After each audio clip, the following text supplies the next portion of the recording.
panoorin natin yung mga punto de vista ni Atty. Libayan sa reaksyon niya sa sinabi ni Martin Romualdez na ayuda is justice.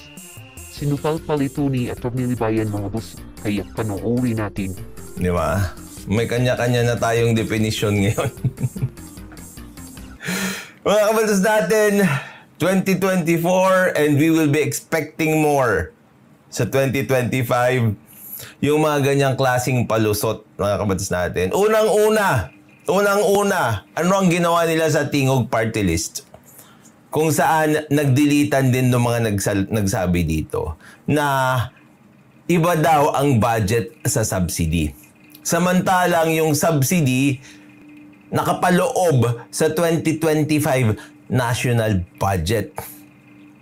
Okay? Balik tayo dun sa sinasabi ko kanina. Yung mga taong inuuto mo lang, pinapalakpakan mo, pero oblivious, mga kabatas natin, na pinaplastic lang siya ng mga tao. Ito ang prediction ko, mga kabatas natin. Tanggalin nyo ng pera itong si Martin Romualdez. Tignan natin kung mamahalin ka pa rin ng kapwa mo Kongres. Tanggalan ng pera itong si Martin Romualdez. Huwag kang magbigay ng ayuda. Ngayon nga, nagbibigay ka ng ayuda. Basahin natin yung comment section dito sa News 5, ha? Tignan natin kung maraming nagmamahal sa kanya. Ito yung sinasabi ko sa inyo, mga kabatas natin, na delusional.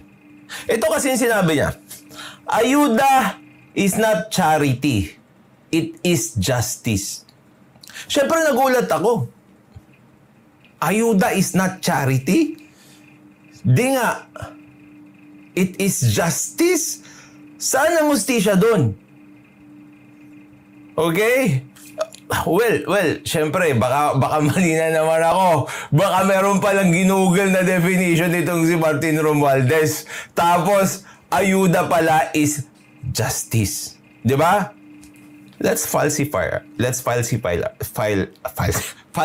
ourselves. Okay? Myself. I'll falsify myself. Okay?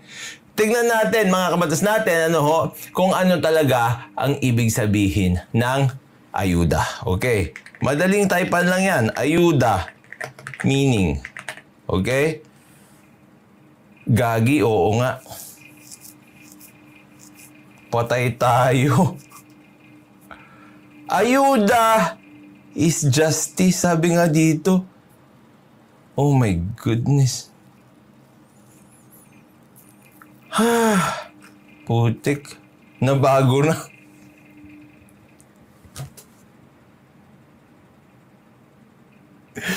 Nabago na, mga kabatas natin. Sorry naman. Hindi, joke lang. Tignan nyo.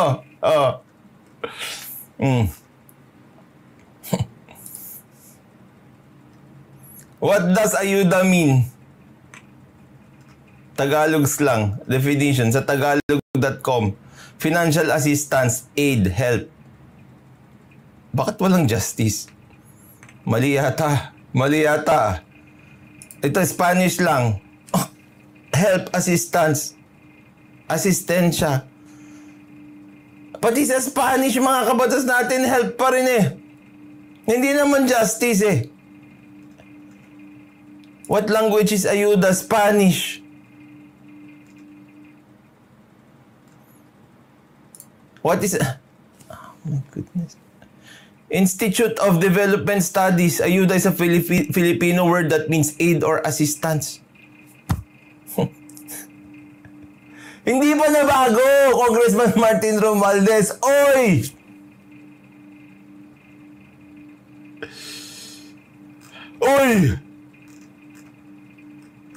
Oh, hindi pa nabago. Yan Kahit sa Spanish, it means aid or assistance. Tingnan natin, mga kabatas natin, itong palusot niya, ha? Sabi kasi dito, dinipensahan ni House Martin Romualdez ang bilyong pisong alokasyon ng Kongreso para sa financial assistance o ayuda. Sabi niya daw, It is our duty to ensure that no Filipino falls through the cracks, especially in times of crisis. Ayon sa House Speaker ngayong Miyerkules, December 18. Dagdag ng House Speaker, handa ang administrasyon na patunayan kung saan napupunta ang pondo para sa ayuda. O mamaya tayo dyan kung paano niya daw papatunayan kung saan napupunta yung pondo para sa ayuda. Unang-una mga kabatas natin, tignan muna natin yung feasibility nitong AKAP na pinondohan nila ng ilang bilyon. 29 billion. Grabe, ang laking pera mga kabatas natin. Ang laking pera yung pinondo nila dito. Tignan natin yung feasibility nila. Sabi nila, itong AKAP ay ayuda para sa kapos ang kita. Ito, mga kabatas natin. Bakit ka pupunta sa mga tao na kapos ang kita, samantalang maraming tao ang walang kita at namamatay sa gutom? Di ba if you will build a community, di ba ang hustisya, especially social justice, okay? Especially social justice, di ba? It is to make things fair for everyone. Di ba? Ngayon, bakit yung meron ang bibigyan mo at hindi yung wala?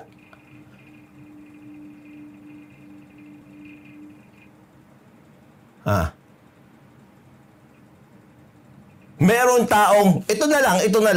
Okay, ito na lang. Meron taong nangangailangan ng agarang tulong. May sakit. Mamamatay na pag hindi mo pakakainin. Meron naman tao na may sakit. Hindi pa naman mamamatay.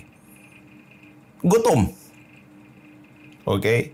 Parehas silang gutom. Pero yung isa mamamatay na.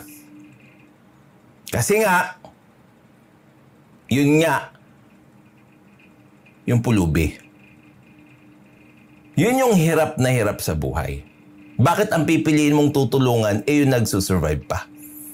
Bakit hindi mo tutulungan yung tao na mas kailangan ng tulong? Bakit? Ipaliwanag mo nga yun. Mamaya tayo dyan sa resibo na sinasabi mo. Ipaliwanag mo muna yon. Bakit hindi yung mas nangangailangan ng tutulungan natin? Diyan pa lang alam natin na hindi na feasible yung AKAP na yan. Alam nyo kung bakit? Kasi nga, pati yung kapos ang kita, hindi nga nila pinaliwanag. And when we go to this, sa paliwanag niya, di ba? Sabi niya, ang may hawak ng pondo ang mga departamento tulad ng Department of Social Welfare and Development, Department of Labor and Employment, Department of Health. Sila ang nagpapatakbo sa programa, hindi ang Kongreso, sabi niya, di ba? Pero, paano yung AKAP? Anong department yun? DSWD? Dole? Punta tayo dito. Sa mga kontra sa ayuda, handang ipakita ng administrasyong ito kung saan napunta ang bawat sentimong inilaan para rito.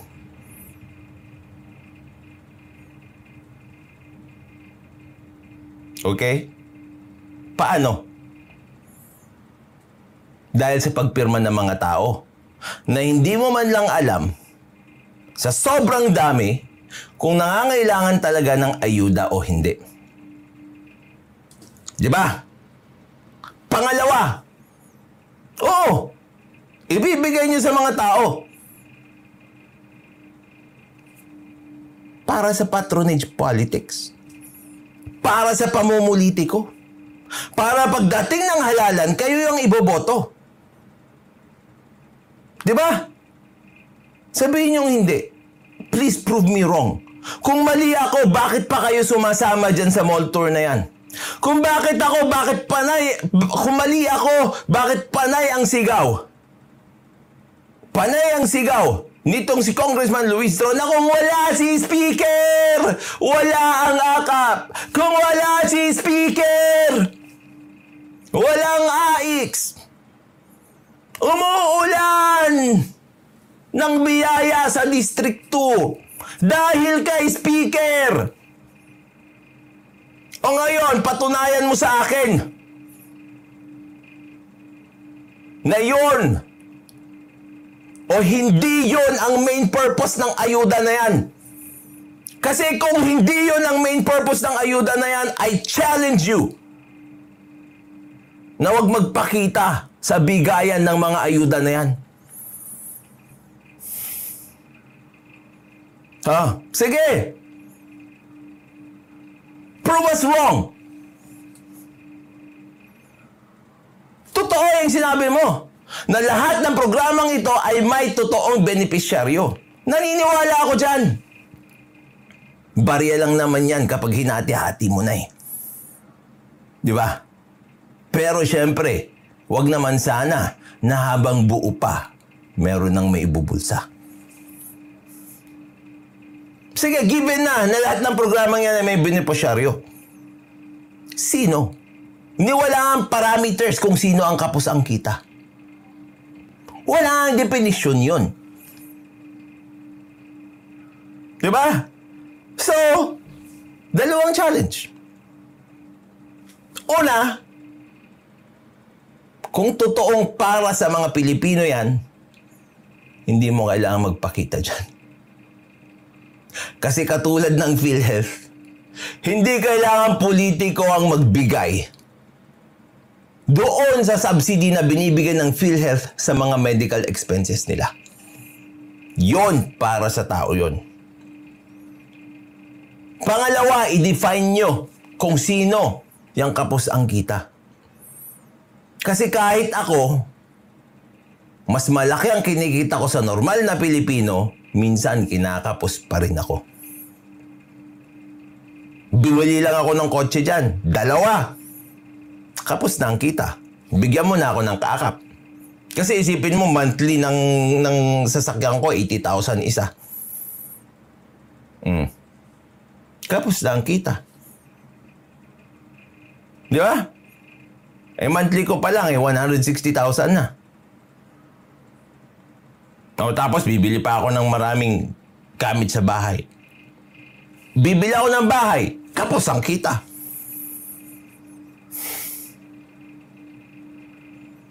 Sabi ni RGYT, huwag ka mag-all caps ha. Bawal dito yan. Health for all equals justice. Yun nga eh. Mali na yung ginagawa nilang equivocation dito sa salitang ayuda. Ini-equalize nila ito sa justice. Pinaparehas nila ito sa justice, samantalang hindi naman hustisya yan. Charity yan. May totoong resibo, walang notice of disallowance mula sa Commission on Audit, sabi niya. Anong totoong resibo? Okay, kung gusto mo ng totoong resibo, ang totoong resibo ay yung resibo na galing sa Bureau of Internal Revenue. Abogado ka, alam mo yan. Abogado ka, alam mo yan. Bigyan mo kami ng totoong resibo. Galing doon sa mga binibigyan nyo ng akap.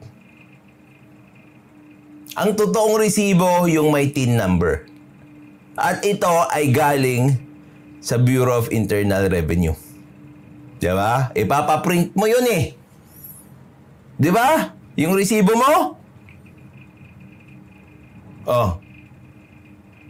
Bakit ang yabang-yabang mo at ang tapang-tapang mo magganyan? Kasi alam mo naman na yung mga resibo na sinasabi mo, pirma lang ng mga tao na binigyan nyo ng ayuda. Na ginagamit nyo sa pamumulitika. Di ba? O parang ganito mga kabatas natin ang ginagawa ni Martin Romualdez dito. Ni Honorable Nikong, mga kabatas natin. Ito yung ginagawa niya. Okay? Kayong lahat, suportahan nyo yung luho ko. Okay? Pupunta ako ng Japan, bayaran nyo yung ticket ko. Sigurado ako may papakita akong resibo sa inyo na bumili ako ng ticket papunta sa Japan. Tapos, pangalawa, bibili ako ng gitara. Yung gitara ni Jimi Hendrix. Ay, wag pala, masyadong mahal yun. Basta, 1 million pesos worth ng gitara bibili ako. Ibigay nyo sa akin yung pera. Okay? Promise ko sa inyo, may ipapakita akong resibo sa inyo.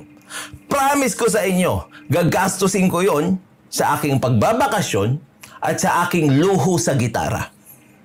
Promise ko sa inyo, ipapakita ko yung resibo. Anong pinagkaiba nun dyan? Eh ikaw, may resibo ka kasi ginamit mo sa pangangampanya. Ginamit mo sa pagbababango ng iyong pangalan. Ginamit mo sa patronage politics. Ginamit mo naman talaga pero sa hindi tamang paraan. Yun lang mga kabatas natin. Maraming salamat sa inyo. At